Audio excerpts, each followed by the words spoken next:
자, 이제는 네 명의 족장 중에서 첫 번째 이제 족장에 해당되는 사람이 이제 믿음의 조상이라고 우리가 알려져 있는 아브람. 참 이 아브람으로부터 새로운 이 시대가 시작이 되어지고 새로운 역사가 시작되어지고, 어떤 면에서 저와 여러분들도 오늘날 예수님을 믿는 사람들도 어떤 면에서 누구의 후손입니까? 아브람의 후손인 거예요. 그러니까 아브람이란 사람은 사실은 이 이스라엘 백성들에게도 매우 중요하지만 오늘 우리가 신약 시대에 살고 있는 우리 그리스도인들에게도 아브라함이 있었기 때문에 우리가 아브라함의 후손으로 언약의 그 대가의 영향을 혜택을 받는 사람들이 오늘날 신약 시대를 살고 있는 우리들도 아브라함이 받았던 그 은혜들을 우리도 받게 되어지는 그 통로가 된 사람이 바로 아브라함이고, 영원히 우리들에게 믿음의 조상으로 남을 분이 바로 아브라함이라는 것이죠. 그래서 우리가 아브라함이란 분에 대해서 우리가 생각을 해봤으면 좋겠고요. 아브라함이란 사람은 뭐 아무튼 아까 말씀드렸던 것처럼 갈대아 우르를 통해서 하란을 거쳐서 이제 가나안 땅에 가기도 하고 다시 뭐 애굽에 갔다 오기도 하고 여러 가지 이런 여정들을 이제 거치게 되어집니다. 자, 그런데 우리가 성경의 영웅들을 보게 되면 항상 이 사람들이 이 그 뭐 우리가 하프타임이란 말 들어보셨죠? 하프타임. 우리가 축구를 하게 되거나 뭐 축구를 하게 되면 전반전, 후반전 그 중간에 있는 시간이 하프타임이라는 것이죠. 그러니까 성경의 인물들도 보게 되면 항상 하프타임 전에는 그냥 평범하게 살았던 사람들이에요. 그러나 어떤 이런 하프타임이라는 특별한 어떤 계기를 통해서, 사건을 통해서 이제는 그들이 후반전의 인생이 굉장히 하나님 앞에 쓰임 받는 인생으로 살았던 것을 우리가 볼 수가 있습니다. 그래서 제가 몇 명의 이런 사례들은 이들이 겪었던 하프타임에 대해서 말씀을 좀 드리게 될 것입니다.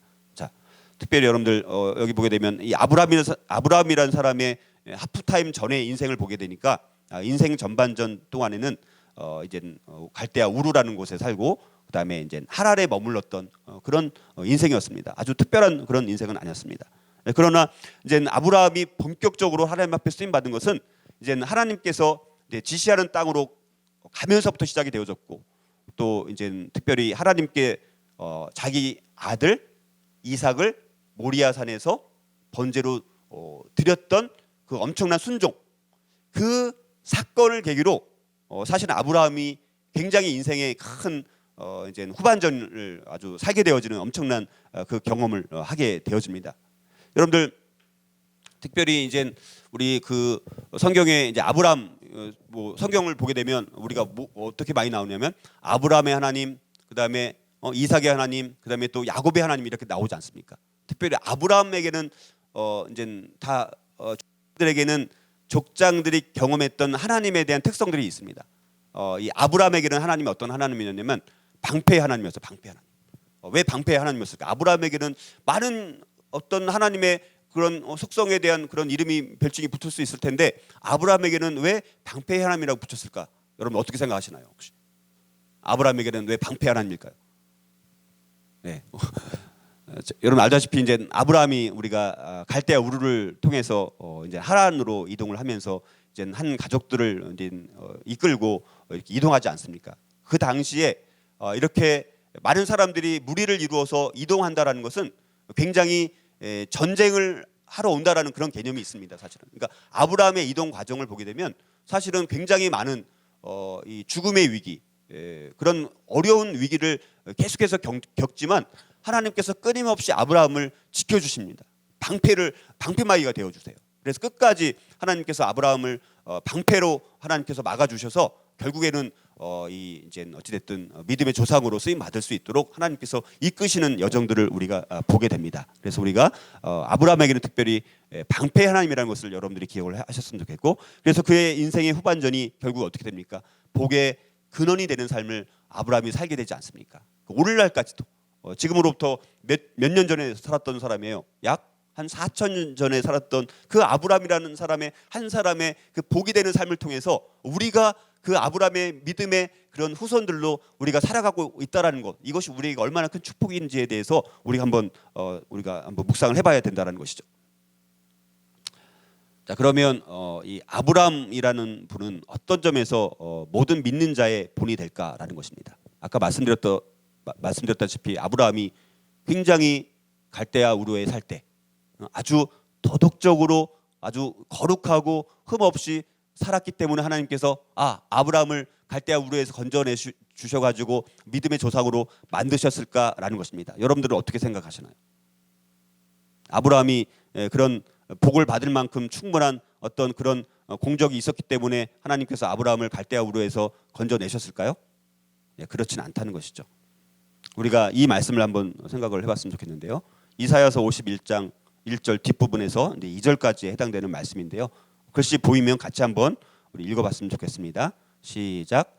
너희를 떠낸 반석과 너희를 파낸 우묵한 구덩이를 생각하여 보라. 너희의 조상 아브라함과 너희를 낳은 사라를 생각하여 보라. 아브라함이 혼자 있을 때 내가 그를 부르고 그에게 복을 주어 창성하게 하였느니라.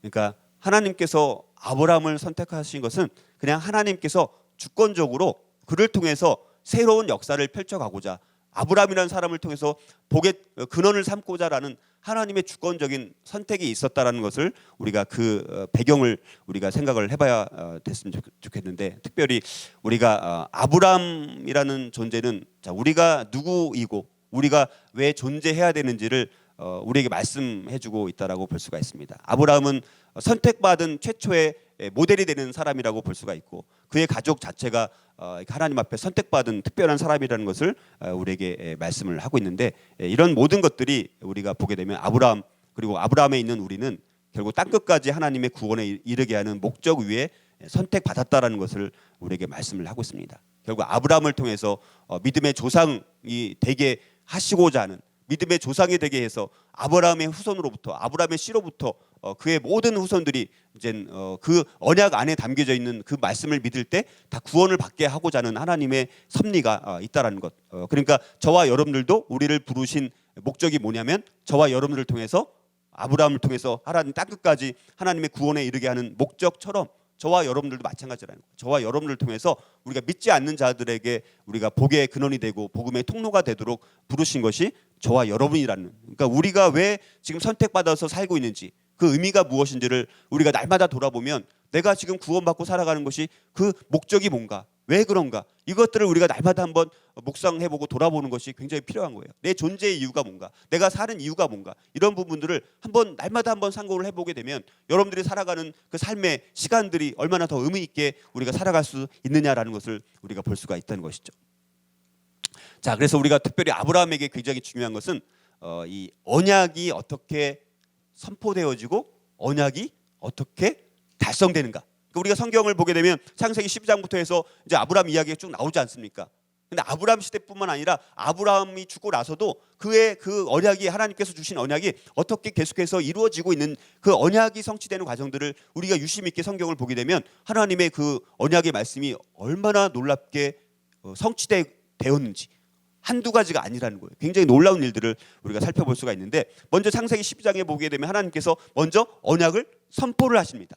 그래서 내가 너에게 정말 수많은 바다의 모래와 같은 그런 자손을 내가 주겠다라는 씨를 주고, 또 땅에 대한 약속을 주십니다.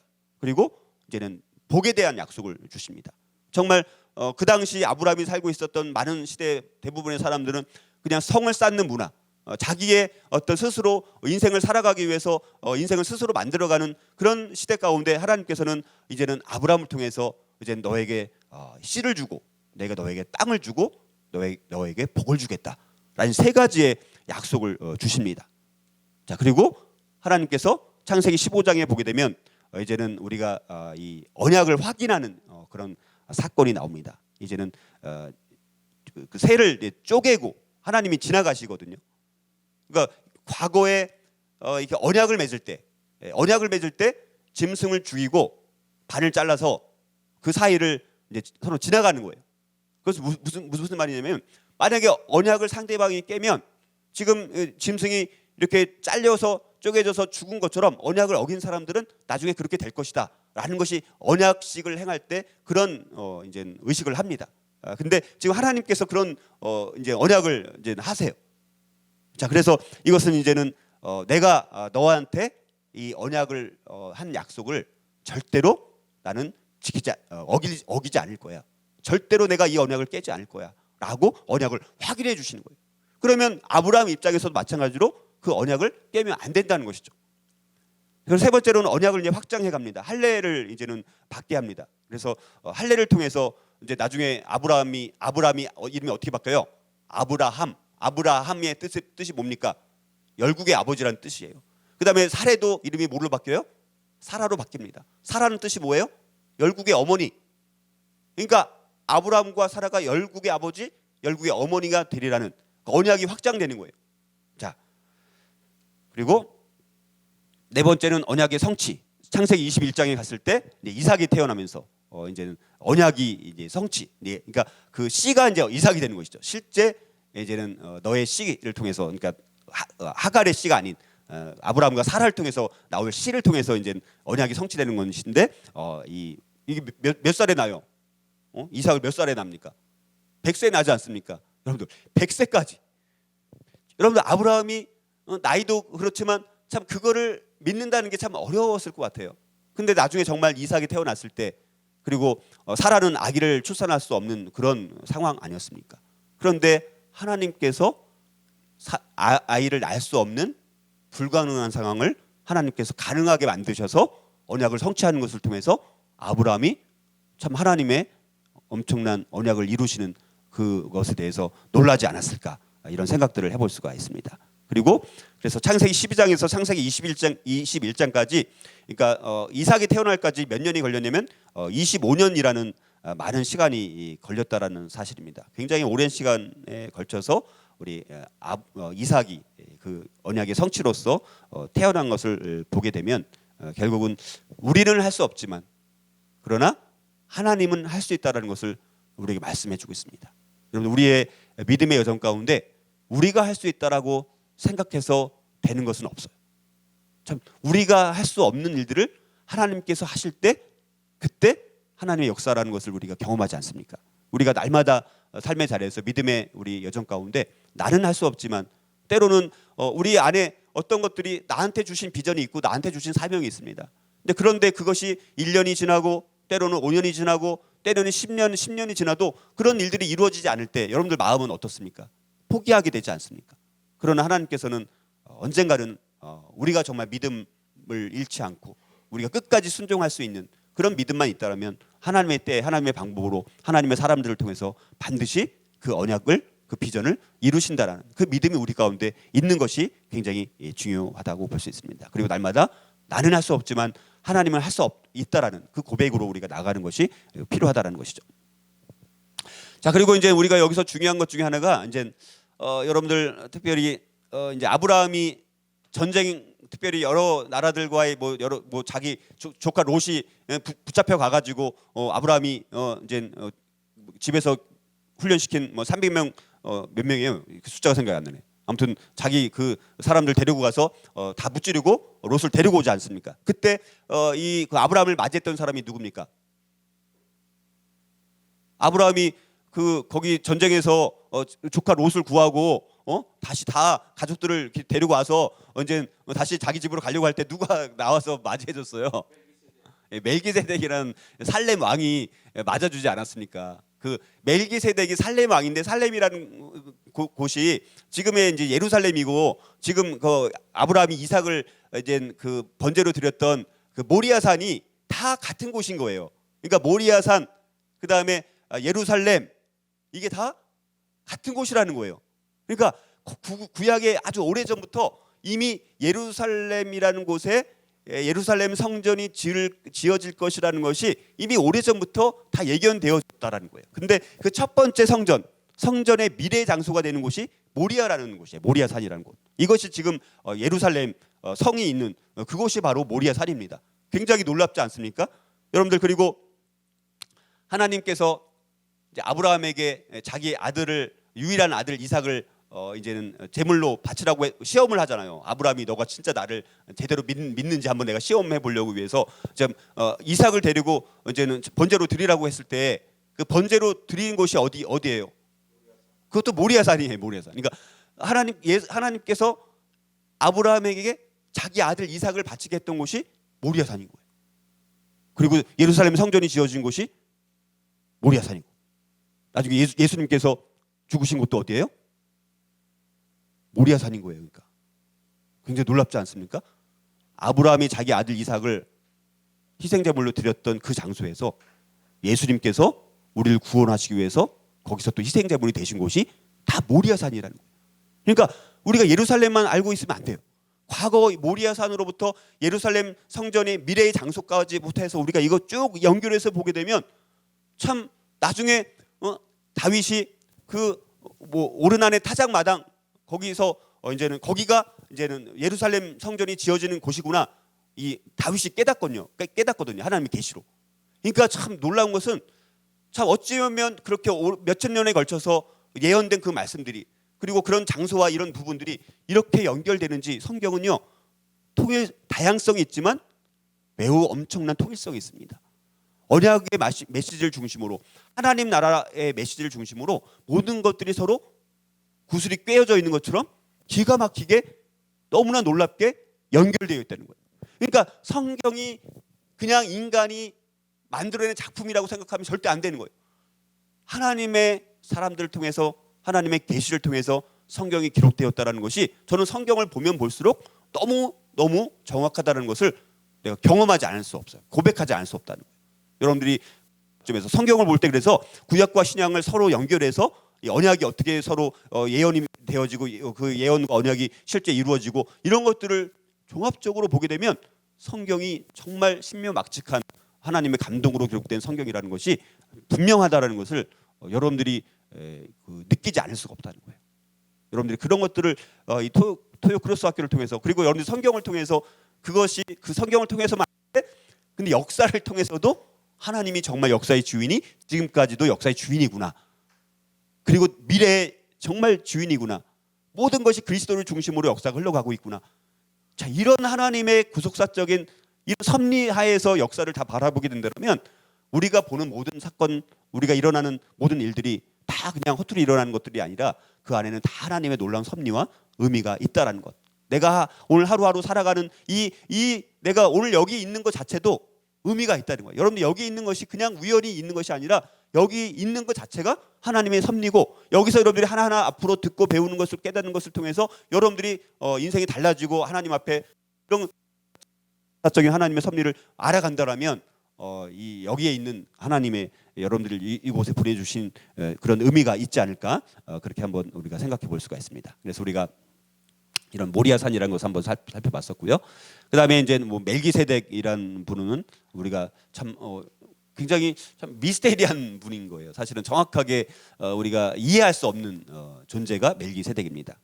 제사장으로서 특별히 아브람이 이제는 전쟁에서 승리했을 때 이제 멜기세덱이 아브람을 환영하면서 이제 떡과 포도주를 줍니다. 근데 떡과 포도주를 주는데 그 떡은 우리가 알다시피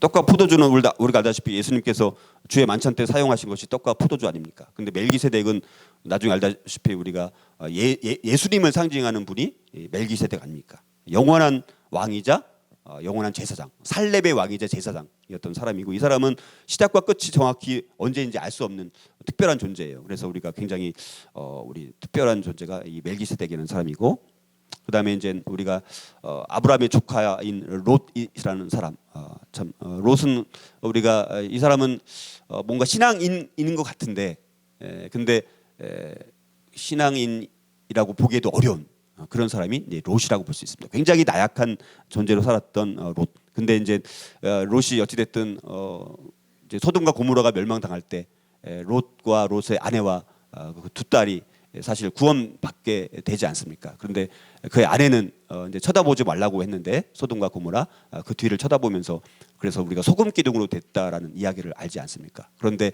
롯의 그 두 딸이 이제는 소돔과 고모라에서 이제 구출되어 가지고 이제 동굴에서 아버지와 있다가 자기들의 씨들이 이제 멸망될 것 같으니까 이제는 아버지와 함께 이렇게 자게 되어지는 참 이해할 수 없는 그런 일들을 하게 되어지죠. 그러면서 롯의 딸들을 통해서 아버지와 관계를 맺음으로 인해서 두 딸이 이제 자녀를 낳게 되어지는데 그게 이제 나중에 이스라엘과 밀접하게 관련되어 있는 어느 나라가 되냐면 이제는 모압과 암몬이라는 나라가 됩니다. 그래서 롯의 두 딸을 통해서 낳은 자녀들이 나중에 이제 이스라엘과 계속해서 경쟁을 펼치게 되어지고 이제 성경에 계속해서 등장하는 암몬 족속과 이제 모압 족속이 된다라는 거. 아까 이스마엘은 어느 족속의 조상이라고 말씀드렸죠? 이스마엘은 이 에돔이에요?